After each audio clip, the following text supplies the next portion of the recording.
그리고 다음 병화일간입니다. 병화일간 같은 경우에는요, 별 5개 중에서 하나예요. 어떻게 보면은 대흉이라고 표현은 되어 있지만, 대흉이라는 게 안 좋다 이렇게 보는 건 아니에요. 안 좋을 수 있으니 주의하시라 이렇게 보는 거죠. 그죠? 그리고 보통 안 좋은 시기를 어떻게 보내냐가 제일 중요하기 때문에 뭐 너무 안 좋다 이렇게 결과적인 해석은 하지 않는 게 유리하다 이렇게 볼 수 있겠죠. 가족 간이나 지인의 도움을 받아서 재물이 많아지는 시기이며 과도한 욕심은 금물인 시기입니다. 재물 자체는 크게 움직일 필요가 없는 시기입니다. 소비 성향이 늘어날 수 있으니 재물을 관리할 필요가 있다고 봅니다. 기혼인 사람은 부부간에도 언행에도 신경을 쓰시길 바랍니다. 네, 여기서 잘 읽어보세요. 첫 번째 줄. 가족이나 지인의 도움을 받아서 재물이 많아집니다. 재물은 일단 늘어난다 이렇게 볼 수 있죠. 세 번째 줄. 재물 자체는 크게 움직일 필요가 없습니다. 재물이 늘어났는데 그걸 가만히 냅두라는 소리죠. 그럼 부자가 된다 이 말입니다. 두 번째 줄. 과도한 욕심은 금물이다. 마찬가지죠. 네 번째 줄. 소비 성향도 늘어날 수 있으니 재물 관리가 필요하다. 재물 쓰지 말라는 소리죠. 관리가 필요하다는 것은 나갈 일이 있어도 최소화하자 이 말입니다. 예를 들어서 앞에서 내가 투자라든지 이런 것들이 욕심이 나서 관심이 가졌어요. 그랬을 때 그것을 참아낸 사람이 있고요. 못 참아낸 사람이 있는데 못 참아냈을 때 두 번째 무언가 안 좋은 일이 생겨서 재물이 나가는 부분이 발생할 수도 있어요. 그러니까 그런 부분들에 대해서 설명을 하는 거예요. 어디까지나 예시입니다. 병화일간이 그렇다는 건 아니고요. 그렇기 때문에 기혼인 사람은 부부간에도 조금은 주의하시길 바랍니다. 서로. 그리고 병화일간의 분기별 운세입니다. 1월부터 3월이에요. 1월부터 9달 동안 뭐 이거는 분기별 운세랑 일간별 운세는 다를 수도 있어요. 근데 이렇게 겹치는 부분도 있어요. 9달 동안 시비, 모함, 송사, 재판이 있을 수도 있다. 있다는 게 아니라 있을 수도 있다라는 거예요. 민사소송이라도 넘겨라. 합의될 수도 있도록 추진해라. 합의되면요. 좋으니까 추진하라는 소리예요. 판결 등 명예의 상승, 시험 합격, 여행, 합의면 지킬 수 있고요. 깨진다는 건 충을 의미합니다. 깨진다면은 명예, 손상, 실추, 체면, 손상, 관제, 구설, 이혼, 퇴사, 이별, 별거, 온갖 것들이 다 들어온다. 교통사고 등 포함. 대가 저지르는 것. 대체로란 뜻이에요. 대가는 대체로 저지르는 것. 내가 교통사고를 낸다는 의미도 포함이 되겠죠. 무조건 생긴다는 건 아닌데 피할 수 있으면은 조금 조심하자라는 거죠. 그죠? 그렇게 보시면 됩니다. 병화일간은 네, 상당히 무겁네요. 네, 왜 그런지 모르겠다만서도 4월, 5월, 6월입니다. 능력 밖의 일에 나서지 마라. 관제구설수들의 겸손하라. 내 일이나 잘해라. 복지부동. 나가면 실업자 될 수도 있다. 직장 생활을 못 견디더라도 버텨라. 주변에 시비, 질투, 모함 이런 것들이 굉장히 커진다. 직장 생활과 대인관계, 문서 모든 것을 조심. 직장 내 횡령, 유용, 직장 내 성희롱, 돈 문제 네, 이런 부분들이 발생할 수도 있다라는 부분이죠. 챙긴다는 게 아니에요.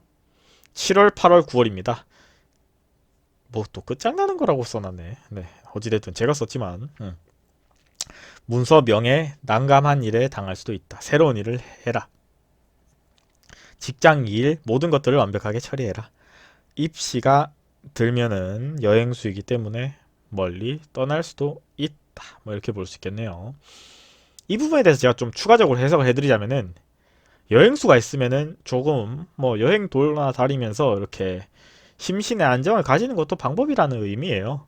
예를 들어서 이런 뭐 어려운 일을 겪으면 사람이 마음을 감정 마인드 컨트롤 할 필요는 있겠죠. 새로운 일이 있을 수도 있다 이런 느낌이에요. 그리고 10월, 11월, 12월입니다. 이때 입시가 들면 집에서 멀리 가라. 그리고 뭐 대학에 대해서는 뭐 그냥 이론입니다. 예를 들어서 뭐 특정 대학을 가라는 게 아니라 예를 들어서 자기의 집에서 멀리 있는 대학으로 가라 이 말이죠. 그러니까 똑같은 대학이라도 뭐 지방에 캠퍼스가 있고 서울 캠퍼스가 있는데 이 사람이 예를 들어 서울 사람이에요. 그럼 서울 본교를 가지 말고 뭐 딴 데 가란 소리죠. 그리고 수시나 정시나 합격자가 발표가 따르기 때문이다. 결과적으로 여행수 나가고 싶다 이 말이죠. 멀리 갈 가능성이 높다는 거죠. 그래서 멀리 가고 싶다. 어찌됐든지 간에 멀리 가는 게 유리한 시기다 이렇게 볼 수 있겠죠. 이 시기에는. 그랬을 때 합의되면은 좋다. 뭐 합의론으로 방향을 선택하라. 뭐 이런 이론이죠. 그리고 용신 방향은 가지 말고 반환살 방향으로 가는 것도 뭐 좋다. 뭐 이런 부분들은 운세 보러 온 사람들은 아닌데 내가 운에 대해서 공부하는 사람들한테 이 페이지는 정말 좋은 것 같아요. 뭐 이렇게 원리적인 부분들이 좀 많네요. 반환살 방향으로 가라. 이런 부분에 대해서 모르시면은 뭐 저한테 물어보시면은 또 그 부분에 대해서 사주마다 또 이게 방향이 다르잖아요. 그런 부분들 질문하시면 되고요. 여행수. 적극적으로 일을 취하지만 현실적으로는 안주하기가 힘들다. 떠나고 싶다. 올해 꼭 입학하도록 하자. 다시 말해서 이 마지막 시기 같은 경우에는 조금은 심란한 상황이에요. 멘탈이 깨졌다고 볼 수도 있고요. 별로 그렇게 지금 심리적으로 안정적인 시기는 아니에요.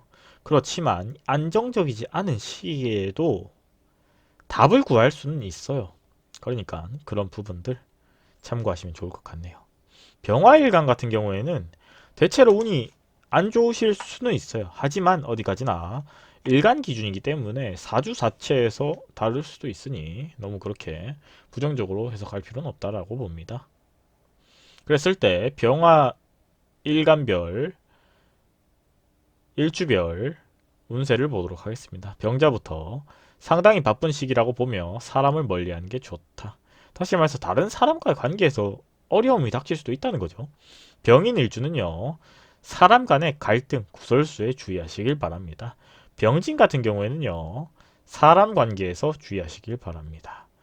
병호 같은 경우에는 투자, 투기, 돈 거래를 주의하시기 바랍니다. 병신 같은 경우에는요. 공부, 학업, 시험을 준비하고 있다면 조금은 목표를 낮추는 것도 방법입니다. 병술 같은 경우에는요. 건강관리가 필요한 시기입니다. 행동하기 전에 꼼꼼하게 준비하고 행동하시길 바랍니다. 그랬을 때 위에 3개 플러스 1개, 4개까지는요. 다시 말해서 병자, 병인, 병진, 병호까지는 사람과 관련된 문제예요. 물론 세상 이치가 인간이 제일 문제긴 한데 어찌됐든지 간에 저렇게 직접적으로 키워드가 있는 부분들은 조금 주의할 필요는 있다라고 보는 거죠. 물론 뭐 글자는 다르지만 해석했을 때 맥락은 다 비슷하다고 봐요. 병자부터 병호까지. 그러니까 어찌됐든 병화일간한테 제가 설명해 드리자면은 조금은 사람을 조심하는 게 좋으실 것 같아요. 갑진년 한 해 동안 그런 부분 참고하시면 좋을 것 같습니다. 구독과 좋아요는 저에게 큰 힘이 됩니다.